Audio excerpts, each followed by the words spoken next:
Coming up on Cronkite News, a new report from the American Lung Association gave Arizona a failing grade for pollution. How many Arizonans, they say, live in places with unhealthy air? Plus, we're also talking about rivers in Arizona that are being threatened. We'll let you know what conditions are negatively impacting these waterways. And later, everybody's starting to look for ways to cool off, meaning more family trips to the lake. How you can stay safe while still having fun in the water. Cronkite News starts now.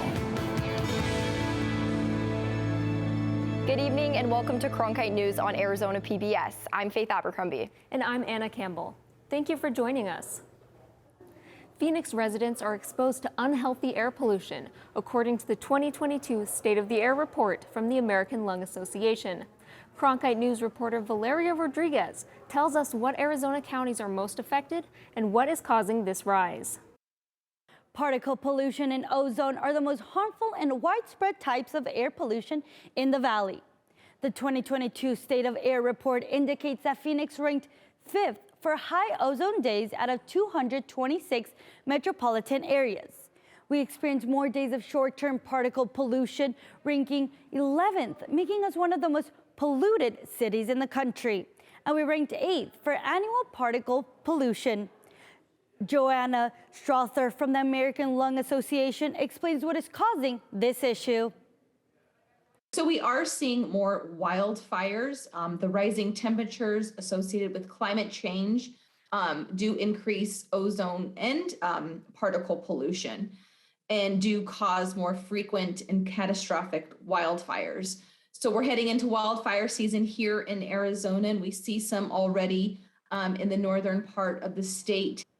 The report also shows that 4 counties received an F grade for the number of ozone days, and 3 were giving a C. Health experts say that the levels of ozone and particle pollution can harm all residents and lead to many chronic diseases, including lung cancer.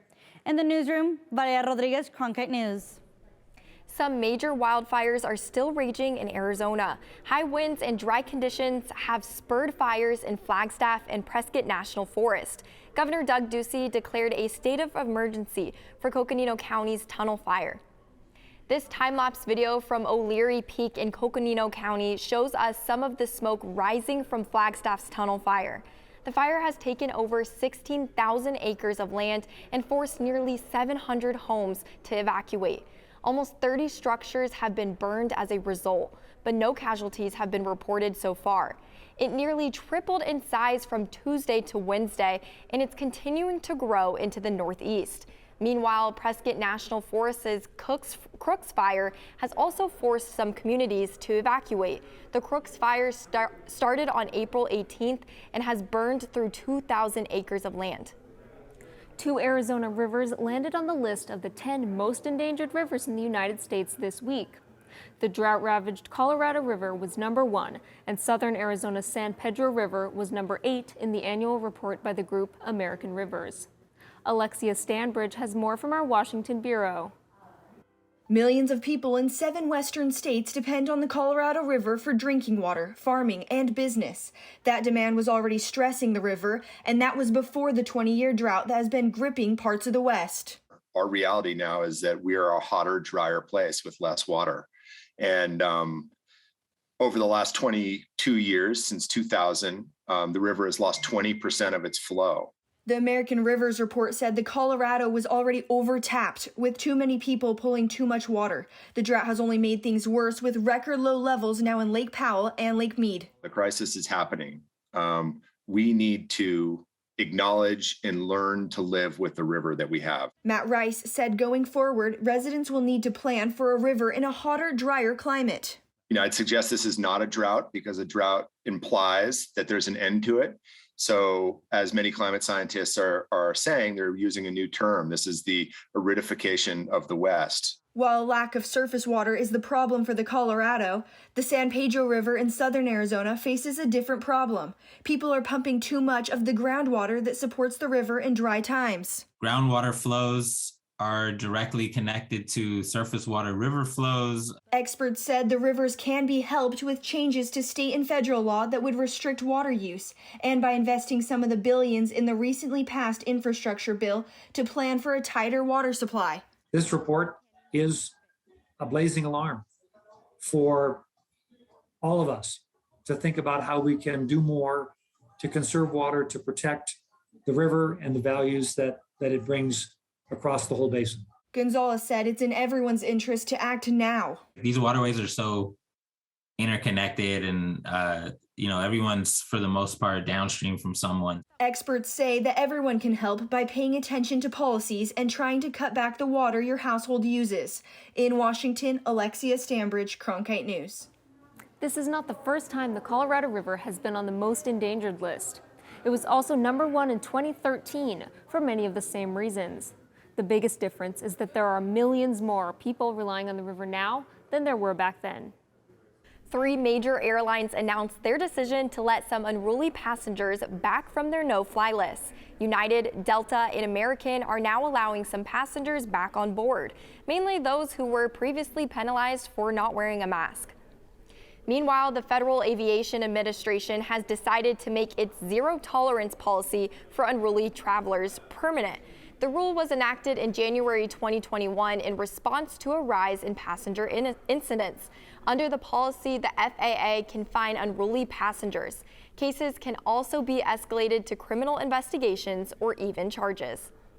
A new development on the crisis in Ukraine. The Biden administration is now making the process easier for people fleeing Ukraine to get into the U.S. But the U.S. will not allow routine entry through the U.S.-Mexican border. This is where thousands entered the U.S. since the start of the invasion earlier this year. This is part of an effort to shut down a new route that's recently developed through Mexico. The U.S. reports it has taken in around 15,000 people since the start of the war and anticipates taking in as many as 100,000. This morning, President Joe Biden announced plans to send a new military aid package to Ukraine. Biden's remarks were made during his first public event dedicated to talking about the Russia-Ukraine conflict in weeks. Today, I'm announcing another $800 million to further augment Ukraine's ability to fight in the east in the Donbas region. This package includes heavy artillery weapons, dozens of howitzers, and 144,000 rounds of ammunition to go with those howitzers. If approved by Congress, this $800 million package would add to the $800 million already sent to Ukraine earlier this month. The proposed measure would bring the total number of assistance sent to Ukraine from the United States since the start of the conflict to about $3.4 billion. In his speech this morning, Biden also announced plans to ban all Russian-affiliated ships from U.S. ports. We have new unemployment numbers this evening. Around 1.4 million people collected unemployment the first full week of April. We haven't seen a number that low since February of 1970, more than 50 years ago. Meanwhile, the amount of people filing for unemployment fell last week to 184,000. That's down by 2,000 from the week before. But the 4-week average for people filing for unemployment did rise. That number increased by around 4,500. Coming up, it's going to start heating up as summer approaches, and you may be looking for ways to stay cool. Lakes are great places to have some sun-soaked fun. We talk to officials about the best ways to stay safe on the water next. And later in sports, a former wrestler from ASU was recently named wrestling coach at a local high school. We'll have more on the impact he hopes to make.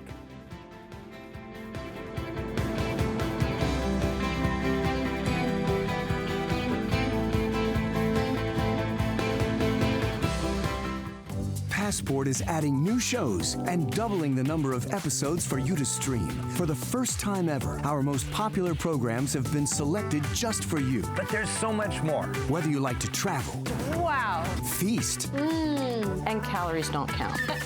Look back, that is me. Discover. And you know the whole story. There's something for everyone. Let's get to it right away. Stream on any device with Passport on the PBS Video app. The Walter Cronkite School of Journalism and Mass Communication's Phoenix Sports Bureau provides students with hands-on learning experiences and opportunities in sports journalism. From covering local high schools, colleges, and the pros, students get the opportunity to go live from our Facebook shows covering local, collegiate, and pro sports in the Valley. From digital reporting, broadcast, social media, and producing, there's opportunities for all. For more, go to cronkitenews.azpbs.org.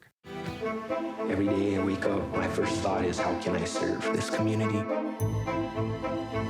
The biggest hurdle was not taking PTSD personally. So would you welcome, please, the amazing. Everybody that watches this, they say that I am the greatest that they've ever seen.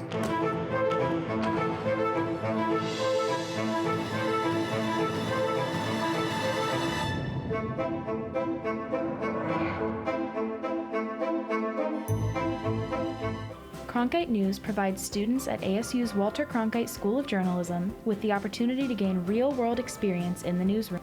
At Cronkite News, our students produce professional content for audiences by taking on all roles, whether they be reporting, anchoring, producing, or studio production. Each department gives students first-hand professional newsroom experience. For more information, visit cronkitenews.azpbs.org. Stream the best of PBS on any device with the PBS Video app. All your favorite drama, history, science, news, and documentaries, all in one place.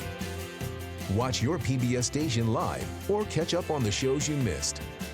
Discover new favorites from PBS and locally produced shows from your station. Sign in and start streaming today. Your plans to enjoy the weather or escape the heat might include hiking or taking a trip to the water. Since the pandemic, more people have picked up new outdoor hobbies, from kayaking to cliff jumping. I spent a day at Saguaro Lake with the Maricopa County Sheriff's Office to get advice on how to stay safe while enjoying the Arizona weather. But your daredevil, start from the top, literally, and just jump over. As the weather heats up, officials are preparing for more lake visitors. With more visitors comes more responsibility. With that large increase, we've seen an increase obviously in medical related emergencies and injuries. The Maricopa County Sheriff's Office gives advice to all travelers when making a trip to the lake. It's illegal to operate a boat while you're intoxicated. Advice that applies to all ages, like wearing a life jacket. There is a misconception of everyone that drowns here doesn't know how to swim, and it's also a misconception that all of our drownings are alcohol related. That is not the case. We're finding a lot of people that are not impaired at all that are drowning. Last year, MCSO made 21 recoveries after medical related emergencies and injuries. They advise lake goers to stay hydrated, bring a life jacket, always tell someone where you're going on hikes, be careful when cliff jumping, and to have a designated driver when boating. If you're lost, stay put. It's a lot easier to find a stationary target than a target that's moving around. So once you make that call, we know where you're at, just stay put and let us come to you. Their first priority is safety, but they welcome everyone to the water to have fun. Water can be very dangerous. Our hiking areas can also be very dangerous, but we encourage people to come out here. Just take those precautions, those necessary steps to make sure that you're coming out here and being as safe as possible. As the weather heats up, MCSO increases the amount of law enforcement in regional parks, lakes, and rivers. If you need help, you can find them patrolling the area in cars, boats, horses, and helicopters. We can expect some high winds and lower temperatures these next few days. Madison Thomas joins us now in the Cronkite News Weather Center with the temps we can expect heading into the weekend.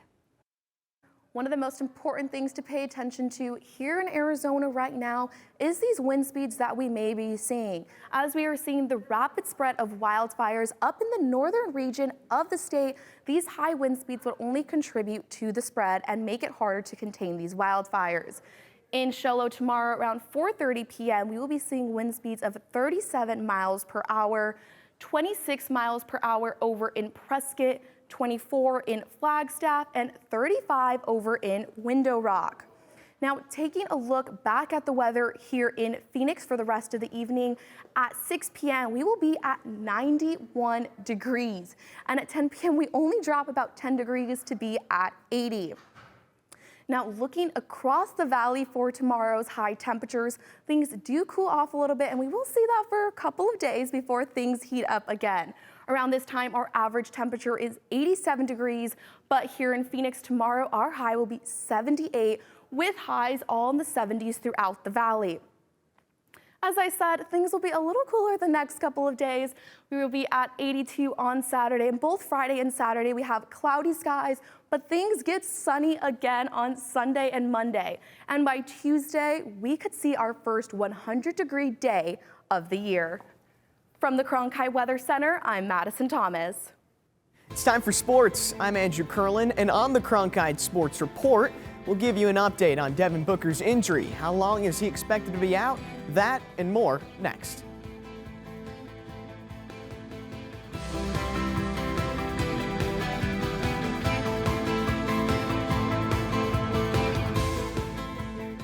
Hey, I'm Rick Steves. You know, I don't go anywhere without my passport. And now, thanks to PBS Passport, you can travel with me and watch all 10 seasons of Rick Steves Europe and all my travel specials.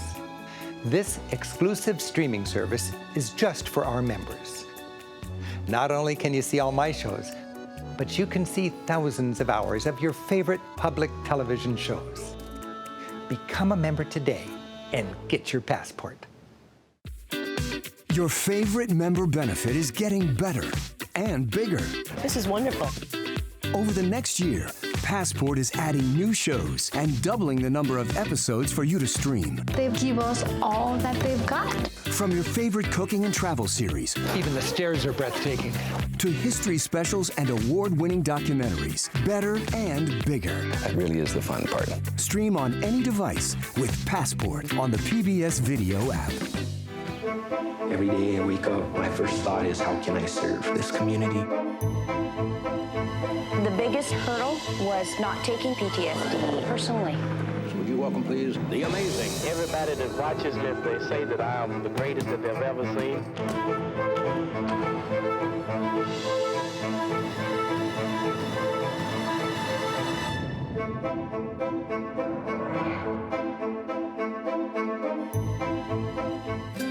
Stream the best of PBS on any device with the PBS Video app. All your favorite drama, history, science, news, and documentaries, all in one place. Watch your PBS station live or catch up on the shows you missed. Discover new favorites from PBS and locally produced shows from your station. Sign in and start streaming today.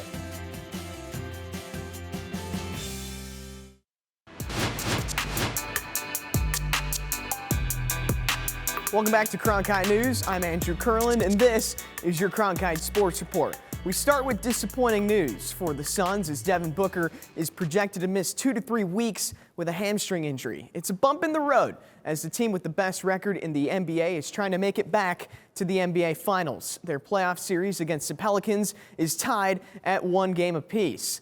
Booker led the Suns in Game 2 with 31 points before sustaining his injury in the third quarter. The Suns lost that game 125-114 and are now preparing for Game 3 in New Orleans. Booker is with the team but sat on the sidelines during today's shoot-around. The Suns take on the Pelicans tomorrow in New Orleans. At 8:30 in the morning, the city of Phoenix was buzzing with enthusiastic sports fans, but they weren't watching from Chase Field or Footprint Center.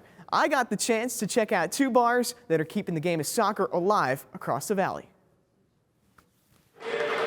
Stop and ask yourself where you are. By the look and sound of it, you're in the heart of England.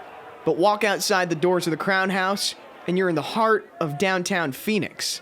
It's game day in the city where Liverpool FC takes on Manchester City. And while the game is being played over 5,000 miles away, 2 bars are watching as if they were there.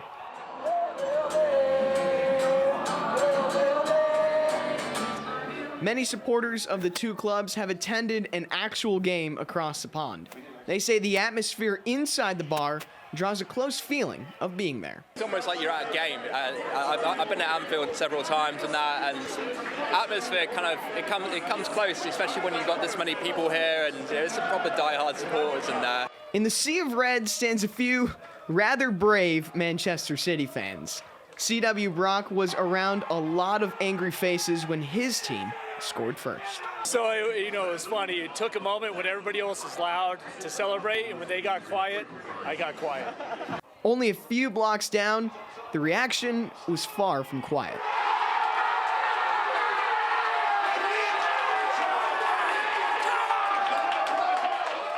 Soccer has enough people that dislike the sport here in the United States, so we really try to build that with the other groups here in the Valley. We really want to bring people together through soccer.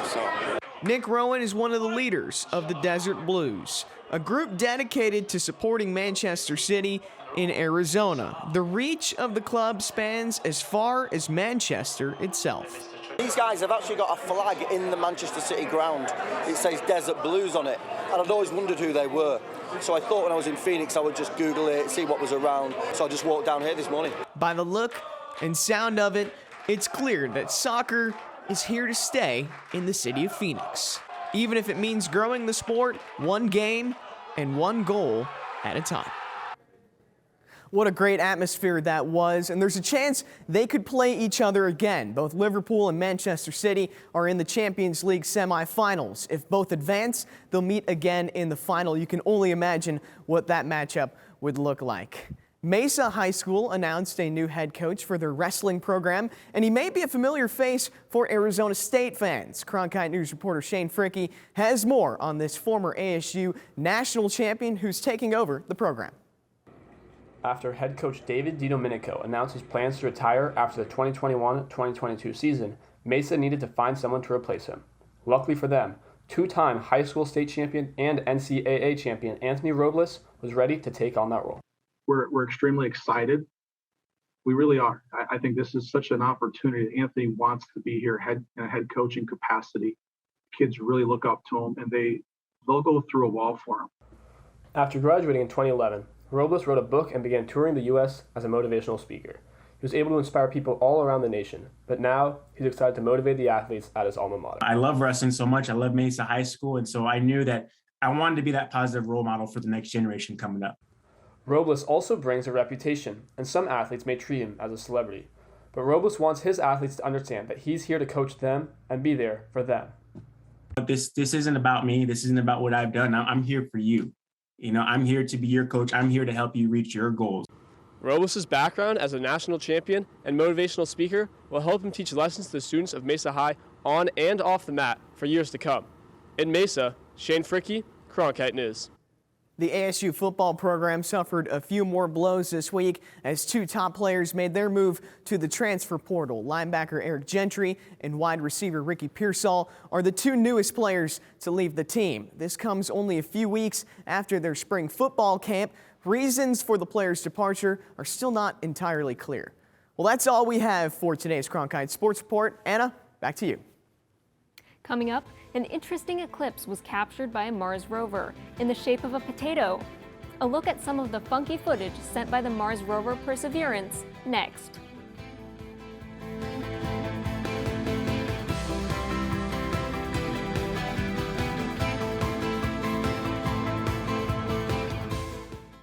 Hey, I'm Rick Steves. I don't go anywhere without my passport. And now, thanks to PBS Passport, you can travel with me and watch all 10 seasons of Rick Steves Europe and all my travel specials. This exclusive streaming service is just for our members. Not only can you see all my shows, but you can see thousands of hours of your favorite public television shows. Become a member today and get your passport. Your favorite member benefit is getting better and bigger. This is wonderful. Over the next year, Passport is adding new shows and doubling the number of episodes for you to stream. They give us all that they've got. From your favorite cooking and travel series. Even the stairs are breathtaking. To history specials and award-winning documentaries. Better and bigger. That really is the fun part. Stream on any device with Passport on the PBS Video app. Every day I wake up, my first thought is, how can I serve this community? The biggest hurdle was not taking PTSD personally. Would you welcome, please, the amazing. Everybody that watches this, they say that I am the greatest that they've ever seen.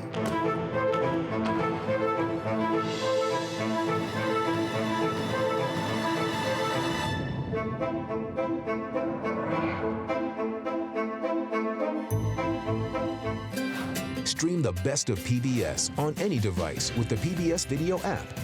All your favorite drama, history, science, news, and documentaries, all in one place. Watch your PBS station live or catch up on the shows you missed. Discover new favorites from PBS and locally produced shows from your station. Sign in and start streaming today. Mars is an interesting planet already, but did you know that the red planet has a moon of its own? Meet Phobos, a small moon shaped like a potato, yes, a potato, orbiting Mars. Recently, the Mars Perseverance rover captured the odd-shaped rock crossing over the sun's light, resulting in a lumpy partial eclipse. Instead of a circular covering over the sun that we would expect from our own moon, Phobos' photo shoot resulted in an oval blotch instead. This isn't the first time Phobos has been recorded by scientists, but this occasion offered the highest definition look at this unique moon to date. That's it for Cronkite News tonight. Thanks for joining us. For top Arizona stories anytime, go to cronkitenews.azpbs.org.